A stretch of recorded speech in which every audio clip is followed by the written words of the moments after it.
So I'm wearing a slightly jaded look this morning after another late night because of the two amazing Champions League fixtures that we had this week. I think it was difficult to put out a video this week without touching upon these, especially seeing as I did a video recently on Tales of the Unexpected. So I think there's additional insight into both these matches that you can gain, and that's why I'm going to do this video for you.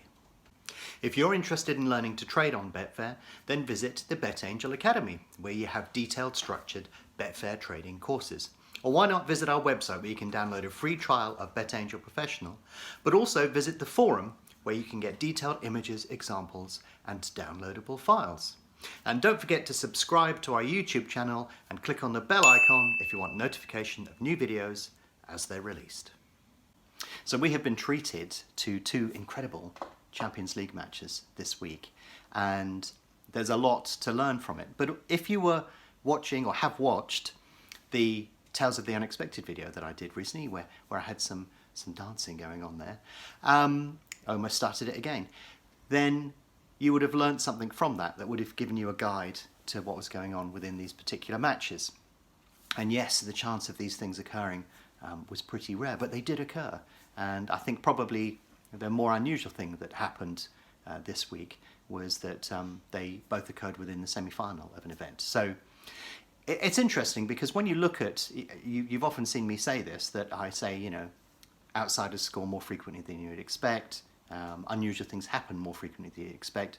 There's actually a lot of information and logic within that very simple quote.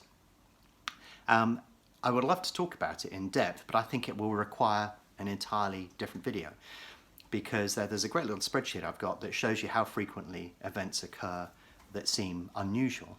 And the fact is, you know, let us say that the chance of Liverpool qualifying was 100 to 1, and the chance of Spurs qualifying at a certain point was also 100 to 1. Now, it was slightly less than that if you look at the to qualify markets on these particular matches, but if we put those two together and say each one was 100 to 1 roughly, then the chance of both of them occur, you know, both Champions League semi-finals doing this would be like 10,000 to 1 shot. So it's not something that happens very frequently. It's never happened in my trading career before, and it probably won't happen again. So that's how special these two nights were. And I've been pretty lost for words on the conclusion of both of these matches because they've been so incredible. However, it is perfectly possible to trade these events, because we're looking at an event that's 100 to 1 shot, say. But the interesting thing is when you say that, people sort of say it's only going to happen once in 100. But, you know, so everybody expects there to be 100 matches, and then it will occur again, and then another 100 matches, and then it will occur again.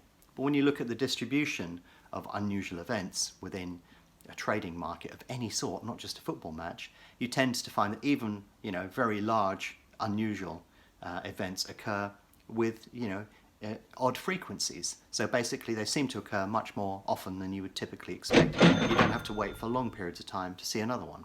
It's just that over a very, very large number, they average out at about whatever. But yeah, it may be worth me going in and talking about that specifically at some point on a separate video, but it's going to be a big detailed video that would allow you to do that.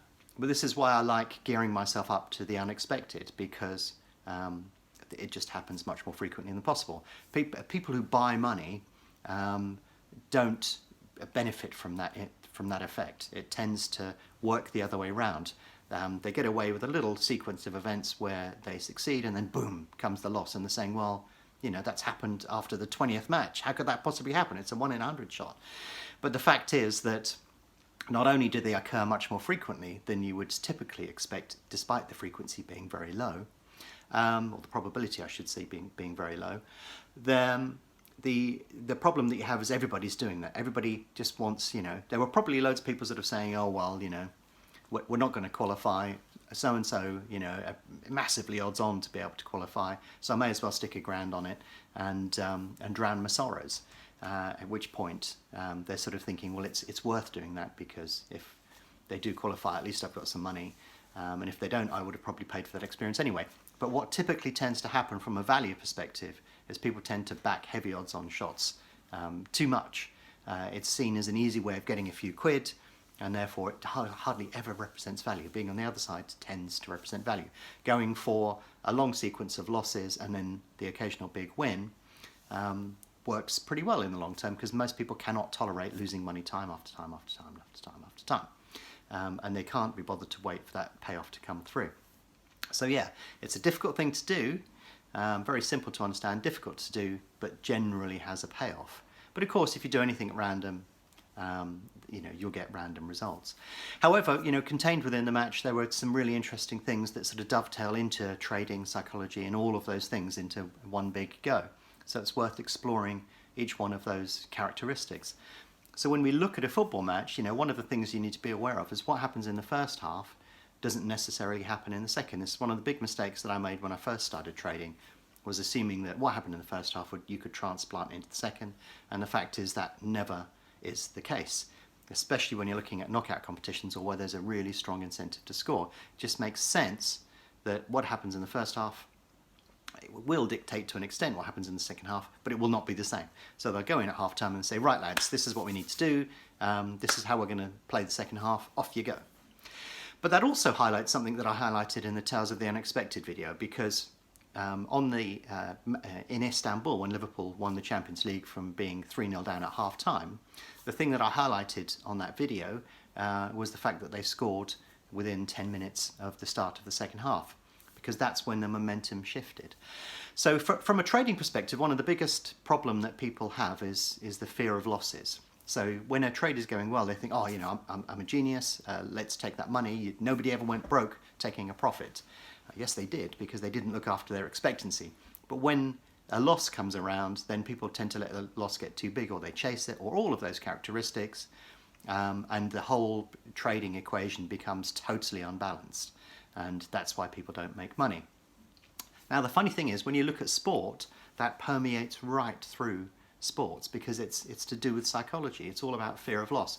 So can you imagine you're on your way to the Champions League final and then you concede a goal early in the second half? Or in the case of Liverpool, Barcelona were 3-0 up on aggregate and they concede a goal within 7 minutes. And then at the start of the second half, they concede another goal within the first 10 minutes of the second half. And then suddenly, the game is on. So with Spurs, that goal came in the first 10 minutes of the second half, just the same way that it occurred for Istanbul when Liverpool won the Champions League unexpectedly from being 3-0 down at half-time. But can you see that what's happening there is that, okay, a number of factors are changing and influencing the outcome of the match, but if you look at the opposition players when those goals go in, can you think about what they're imagining there? Performance anxiety is something that traders suffer from and sports people suffer from. But it tends to be invoked by an action. So I think in a previous video I was saying that, in a tennis match that I was playing, I was 2 breaks up and cruising it, and then I started to try and do something a bit fancy, lost a couple of points, lost the game. Opponent won his game, and then I lost my game on service because suddenly I was overthinking things. And exactly the same thing happens within all sports. So you can imagine that Ajax are cruising it 2-0 at half time. That early goal comes in the second half for Spurs, and all of a sudden, things don't seem just as easy as they were previously. And then you can imagine when that second goal goes in, then things get a little bit more tense all over again. And these turning points occur within all sports, when the rhythm is broken, when and especially in that early part of the second half, when that first goal goes in, suddenly all of the things that were said at half-time just sort of go out of the window. So the plan that they had suddenly becomes an issue, and they're looking to the bench to try and figure out what they should be doing now, because suddenly it feels out of control.